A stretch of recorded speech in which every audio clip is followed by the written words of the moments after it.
Have you ever wondered what it's like to marry the beautiful blonde bimbo? Well, today you might find out what it's like, because we are looking at the Chrysler 200 and we are going to decide if it's a buy or if it's a bust.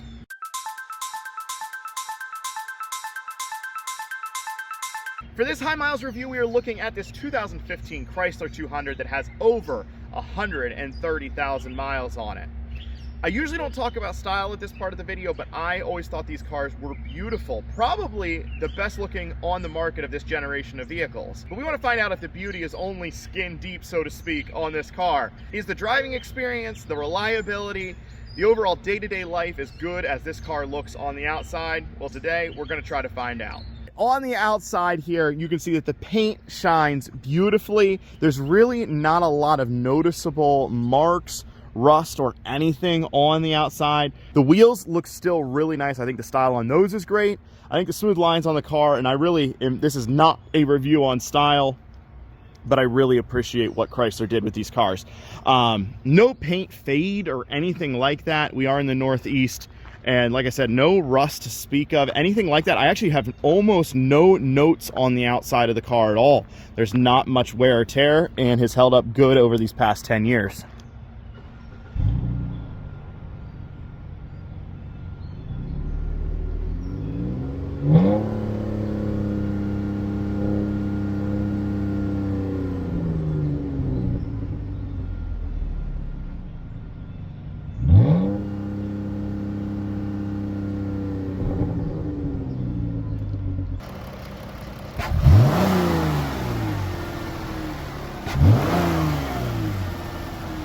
Under the hood here, we have the Pentastar 3.6 liter V6 that has been used in a variety of Chrysler and Dodge and Jeep vehicles for many years now. One of the big positives with this engine is that it makes 294 horsepower and 262 pound-feet of torque. Those are really healthy numbers for a car of this size. Got to be close to the best in class. Now, I always like to make an assessment of whether an engine is reliable or not right off the bat here, and this one is somewhere near the top of the bottom half. There is much worse engines out on the market. There's also ones that are consistently much better. Right off the bat, we want to talk about the infamous tick.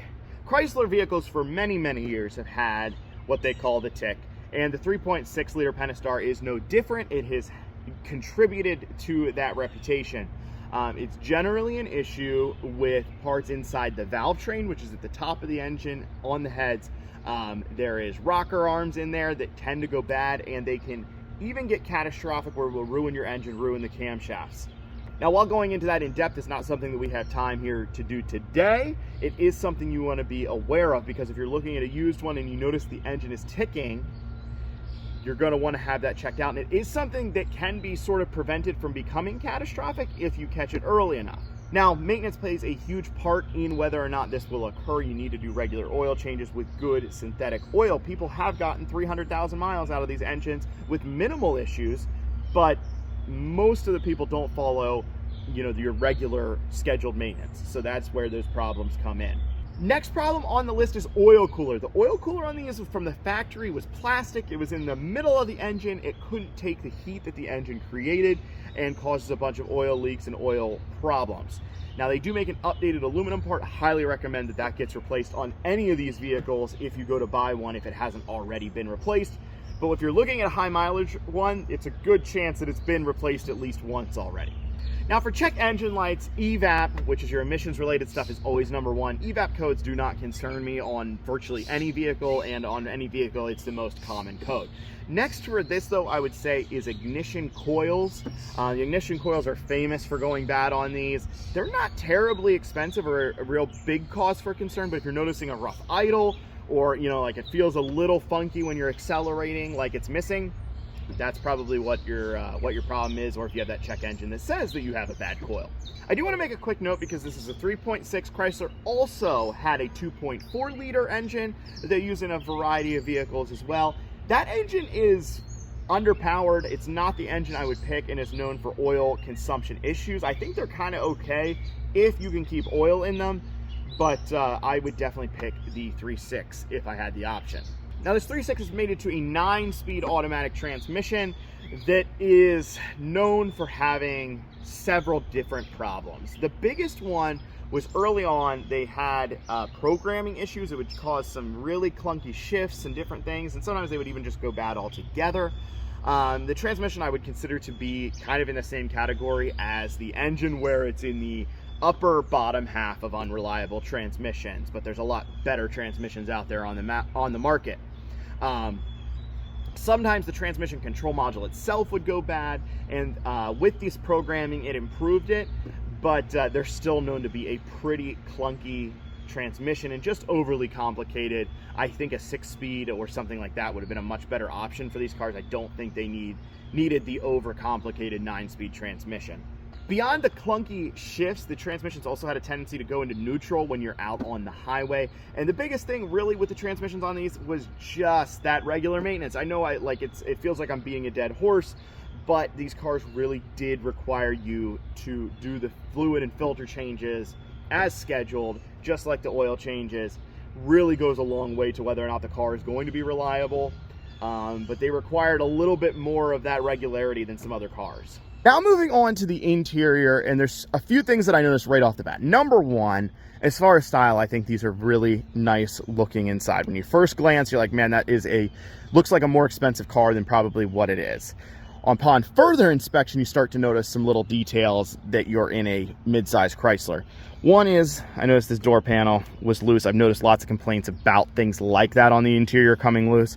I do think that for 130,000 miles, this seat leather has not worn very well at all.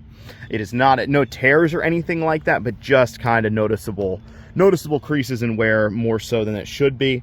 Everything else on the interior looks really nice. It is mostly soft. There's not like a ton of hard plastic, but it's not put together extremely well, I wouldn't say. You can tell you're in a cheaper car. Sitting inside the 200, I actually really kind of like the layout. I like the seats. They're really comfortable. The electronics in this car itself actually work well.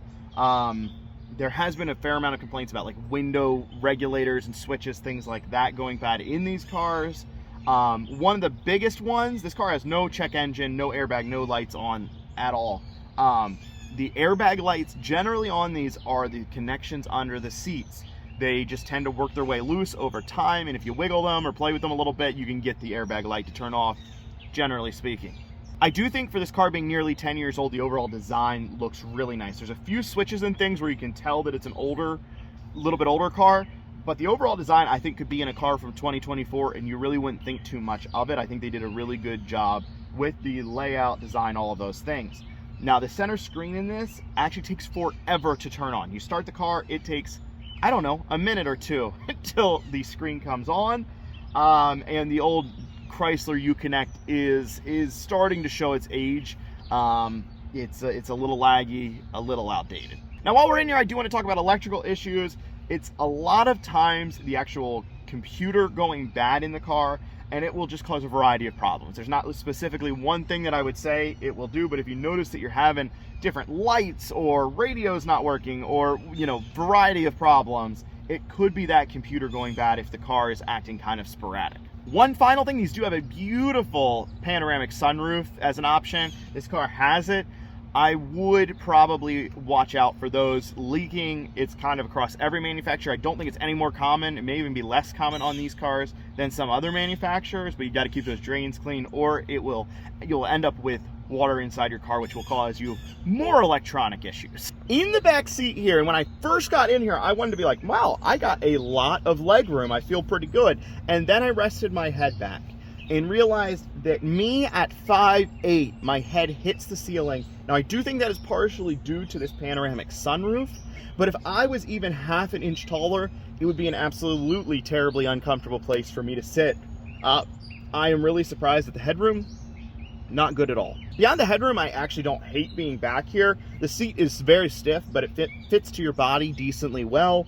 Like I said, the legroom is good. Chrysler didn't cheap out and use like just hard black plastic in the door panels in the rear. It's actually still the same materials as up front. I like that it's still got like the two-tone leather like the front. There's some things to like back here. It's fairly basic, but not a bad place to be. But I would be really concerned if you want to take someone who's any taller than 5'8" in the back seat of this car, because it would be virtually impossible. Here we go in the Chrysler 200. I am starting this before we're actually driving because I want to show the shift knob down here that was very controversial when they first came out. I have kind of gotten used to them, so I don't actually hate the shift knob, but a lot of people do. This time when we started the car, the screen actually came up right away. The first time I did it today, it did not come up for probably 30 seconds. At least I thought it was broken. And then it came up and it seems to be working okay, so it may have just been a glitch, which I would expect with, you know, a 10-year-old Chrysler Uconnect, you know, experience. Pulling out onto the road, one of the things I noticed on the little dirt path that we just filmed on, that we do have some rattles on the interior. Not terrible, nothing I wouldn't, you know, expect, but there is a little bit of a vibration you might be picking up on the camera there. All right, now we're out on the highway. I think we got to talk about, you know, the good things, and that is fuel mileage on these is pretty respectable for being on the highway. They get like 29 miles to gallon, 300 horsepower, nearly 300 horsepower, and 29 miles to the gallon is impressive to me. Now, in the city, it's only rated at 18. So if you're looking at this as a city car, the fuel mileage is not very good.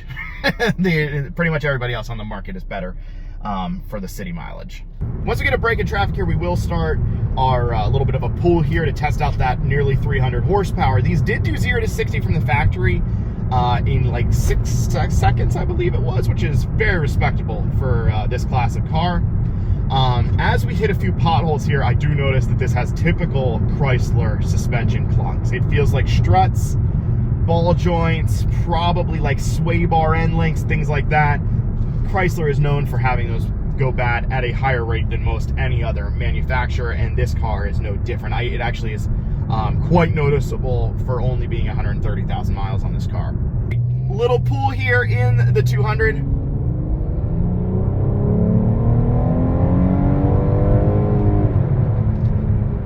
Okay. We did not hit the gear correctly there, and it should have downshifted. It didn't, and it shifted really late. I don't know. I can say that the experience so far with this transmission, downshifts especially, like we're coming up to a light right now, and the downshifts are harsh, very harsh. We'll try to get a break here to get on it a little bit more here in a second, but the power was not as good as it should have been right there. All right. Yeah, I am foot to the floor there, and it chose not to downshift. Which is just a really, really odd thing. I don't understand why, but it doesn't. Now, I will say that there's things that I'm noticing here as I'm driving around. The actual handling I like. The power is good when the transmission chooses to downshift, and the interior layout and everything like that, I like a lot. I think I'm going to make my opinion that I like this interior. I am a little concerned about the wear, but I think it's better, honestly, than probably a lot of other vehicles on the market. Definitely in looks and style, and even layout I think is really nice. Back from the test drive, and now it is time to decide if this car is a buy or if it's a bust. I made a joke at the beginning of this video about marrying the blonde bimbo, and that was just because this car is beautiful on the outside, and I wasn't sure that the substance, the really important things, were gonna hold up. Before reviewing this car today, I actually thought it was going to be a buy if I had to guess. The 3.6 has been out for a while, Chrysler's been using it. I felt like it had a lot of good things about it. I knew that I'd like the interiors, and I've been in new ones of these cars several times and really liked them. I thought they drove nice, all of those things. Unfortunately, this has not aged like fine wine. And even though it only has 130,000 miles, time has just not been overly kind to it. The suspension clunks, you're gonna run into those. That's a common Chrysler problem. I sort of expected that. The transmission is probably the biggest letdown. It really does clunk and things like that. And it's not like it's slipping or going to fail. I'm not terribly concerned about that, but the actual driving experience is not great. And really every system on these cars has some sort of common problem. Whether you're gonna hit all of them or not, I don't think you will. I think, you know, you might be able to get 200,000 miles out of the engine or whatever, but the amount of problems that I see is just too concerning for me to ignore. The price on these cars today is now somewhere around $6,000, which I do think you can get a lot. Like the specs on paper are really good for what you get for that amount of money. But that long list of problems, unfortunately today, makes me call the Chrysler 200 a bust. I think even if you found a nice one, you're gonna run into some problems fairly shortly. I don't see the vast majority of them lasting to 250,000 miles. I probably wouldn't buy one without the expectation that I'm gonna put some serious money into repairs. If you've had a Chrysler 200, I wanna hear if you've had a good experience, a bad experience. Let me know the problems you've had, the good and the bad from your life. I wanna hear all about it. Put those comments down below. Thanks so much for watching.